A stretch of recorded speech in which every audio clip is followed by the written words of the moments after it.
Imagine being a prince of heaven, only to realize your God has gone silent while your brothers are being slaughtered in the gutter. 7 archangels were sent to purgatory to reclaim the light, but by the time our story starts, the light is already dead. Gabriel isn't here for a rescue mission. He's here for an execution. Grab your tea, because the ending of this story will change how you look at good and evil forever. The movie Gabriel isn't a myth, it's a meat grinder. We're following the last warrior of heaven as he arrives late to a war that's already been lost. But here's the thing, the enemy isn't just powerful, they're persuasive. Let's see what happens when an angel is forced to use a 9mm. But before we begin, I'd like to ask for a favor. Thank you. The story begins with a portal tearing open in the rain-soaked grime of purgatory. Gabriel steps through, fully clothed and ready for war. But as he takes his first breath of the smog-filled air, he realizes he's heavy. He's trapped in a human shell that shivers and bleeds. He finds his way to the apartment of his brother, Michael, but the place is a tomb. He finds a note where Michael admits he failed, just like the 5 archangels before him. The enemy is too strong, and purgatory rots the soul. Gabriel picks up 2 firearms Michael left behind, trading his grace for iron. Suddenly, a vision flashes. Uriel is alive. But Sammael, the king of the fallen, senses Gabriel immediately. In his underground lair, Sammael is preaching to his lieutenants, Asmodeus, Balin, and Belial.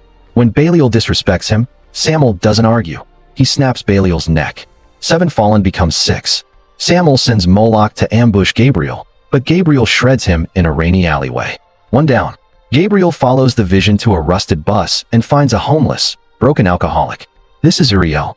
Gabriel stabs him, not to kill him, but to force his survival instinct to kick in. Uriel finally heals himself, reclaiming his spark. Uriel explains the human leak, how human desires drain an angel's essence until they vanish into the void. Gabriel asks about the others, and he hears the most disturbing news of all.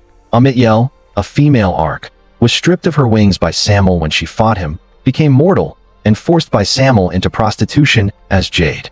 Now working in a brothel owned by Asmodeus. This infuriated Gabriel, as he immediately heads to the brothel. When the receptionist tries to stonewall him, Gabriel touches her hand, physically ripping the memories from her brain to find where Amitiel is. As he leaves, he's confronted by Asmodeus, the owner of the brothel. Asmodeus plays it cool, even offering the Archangel a discount on his own kin. Meanwhile, in a grimy motel room, Amitiel is passed out, high on drugs.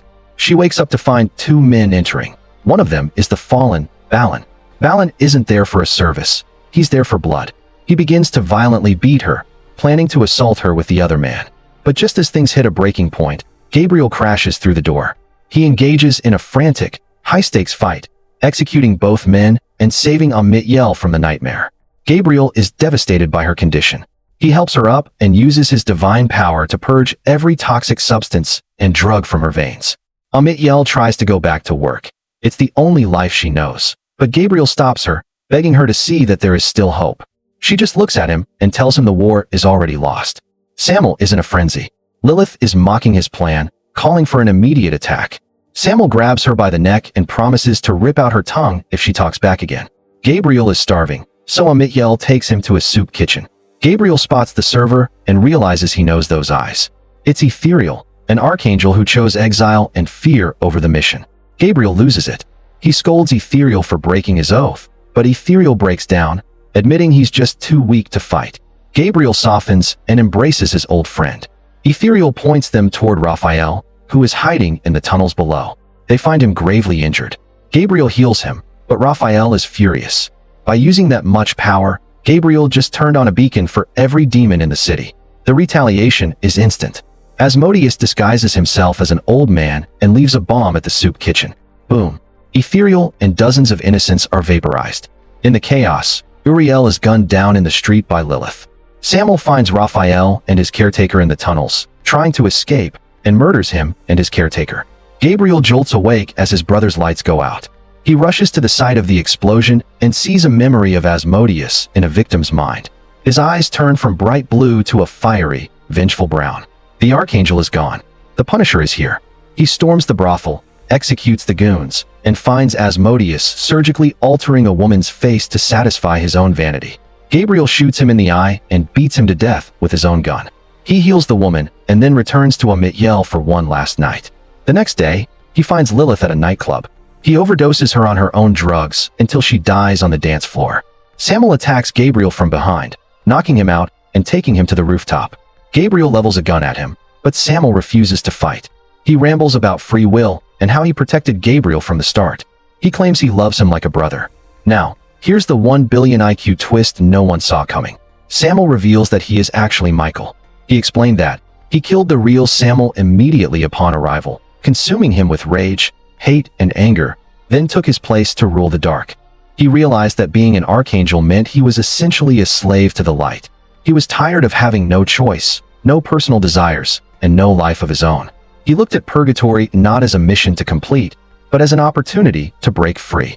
By killing Sammael and stealing his identity, Michael killed the soldier who followed orders and birthed a version of himself that could finally control his own destiny. He chose to be a king in the dark rather than a servant in the light, believing that his own will and freedom were worth more than his divine grace. Gabriel then screams the question that's been rotting his soul since he arrived. He accuses Michael of the ultimate sin, stripping Whitfield of her wings and selling her into the brothels to be used as property. But look at Michael's face. There's no guilt, only a deep, exhausted sorrow. He looks Gabriel in the eye and reveals the most disturbing truth of all. It wasn't me. Michael explains that by the time he killed the real Sammael and took his place, the damage was already done. The real Sammael had already broken Whitfield. Michael didn't put her in that brothel. He kept her there because it was the only place the other fallen wouldn't look for a threat. He was hiding her in plain sight, letting the world think she was a victim so they wouldn't realize she was still his sister. Michael wasn't the monster who stole her wings. He was the jailer who kept her alive in a city that wanted her dead. Think about the psychological weight of that. Michael had to let his own brother hate him for a crime he didn't commit, just to maintain the cover that kept the last of their family safe. This isn't just a twist, it's a tragedy of the highest order. Gabriel refuses to join him. They clash in a heartbreaking struggle. Michael impales Gabriel with a metal pipe. Gabriel hugs him and slides the pipe through both of them. As they collapse, Michael uses his final bit of grace to heal Gabriel's wound. Michael dies, and the light cleanses the city. Gabriel is left alone, screaming at a god who never answered. He walks to the edge of the roof, and he jumps. Why? Because Gabriel realized that the god he was fighting for stayed silent, while the devil he was fighting against was actually the brother who loved him. He didn't jump to die. He jumped because for the first time, he had a choice. He jumped to finally become human, choosing a life that bleeds over a heaven that doesn't care. Let me give you a deep breakdown of this movie. The tragedy of Gabriel is that Michael became a monster just to keep his brothers safe. He sacrificed his soul so they could keep theirs, making him the most angelic character in the entire film. This is a study in moral fatigue. When you fight in the gutter long enough, the distinction between light and dark disappears. Gabriel's brown eyes are the permanent scars of that war. Michael left the guns behind because he wanted to be stopped. He was a king, but he was also a prisoner, and Gabriel was his only way out. The lesson? Never judge a person's character until you've seen the weight of the burden they're carrying for you. Gabriel's fall is the first time he's truly been free. He's no longer a weapon. He's just a man. Did Michael deserve to die? Or was he the real hero? Let's talk about it in the comments.